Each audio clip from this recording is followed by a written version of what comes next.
gerne vise jer, hvordan man isolerer A og B i en potensfunktion. Og så vil vi vise beviset for, at det er rigtigt. Yes. Og til det har vi opstillet en kurve ind, der har en koordinatsystem. Yes. Og her har vi indtegnet en potensfunktion, som man kan se.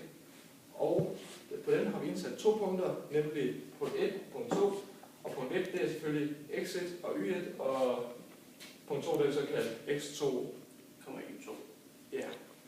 Og vores formål, og det vil jeg gerne vise jer, det er, hvordan man isolerer, har du sagt det? Nej, det har du ikke, så siger jeg det bare. Hvordan man isolerer A i en potensfunktion, og hvordan vi isolerer B, eller hvordan vi finder A og B. Yes. Så vi først starter ud med at opskrive formlen for y2. Og altså hvordan man finder y2 i en potensfunktion, eller bare hvordan man finder y i en potensfunktion. Yes. Det er selvfølgelig y er det samme som b gange x opløftet i a. Yes, og der har vi så på hver af de 2 punkter, hvordan man finder y fra punkterne. Yes. Og det vi så gør for at finde a, vi finder a først, det vi gør, det er, så vi dividerer, eller vi indsætter punkt 1 i punkt 2. Så derfor så dividerer vi punkt 1 ind i punkt 2. Yes.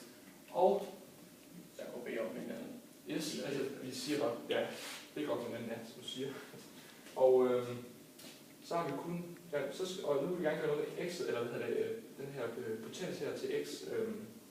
Så det vi gør, det er, at vi benytter en potensregel for at fjerne det a her, ved at sige, kan vi tegne det et sted? Det kommer til sådan noget. Ja.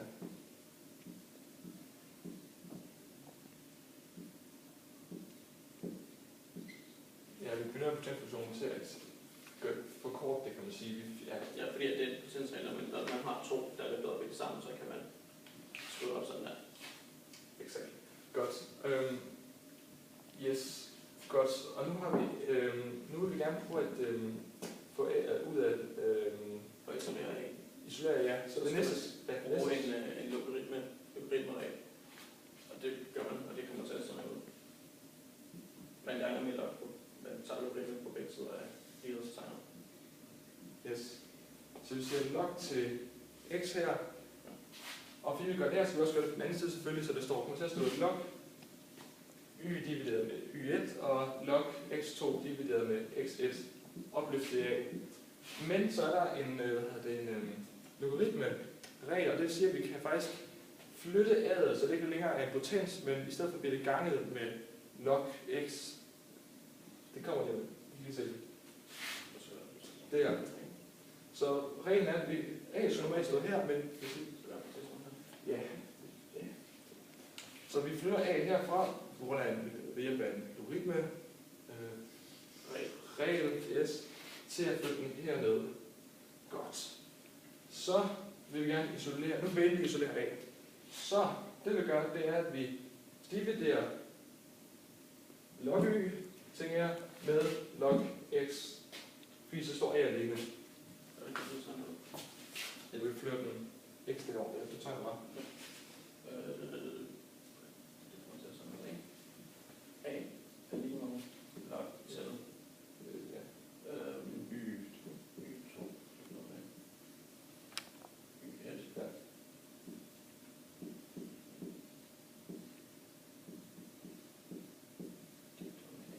Sådan der. Sådan, og nu har vi sådan set isoleret A.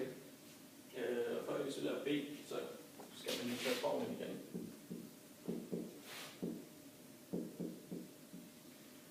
Vi kender A, så vi kan egentlig bare dividere på begge sider af lighedstegnet, og ikke må til sådan noget.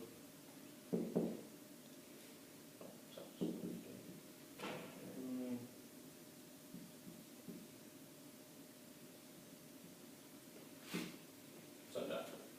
Fordi vi kender A, så ved vi, hvad B er. Yes, og det er sådan, vi isolerer A og B i en potensfunktion. Hjælp, var der mere? Det tror jeg ikke. Nej, så ikke Det ser meget rigtigt ud. tak fordi I så med. yes.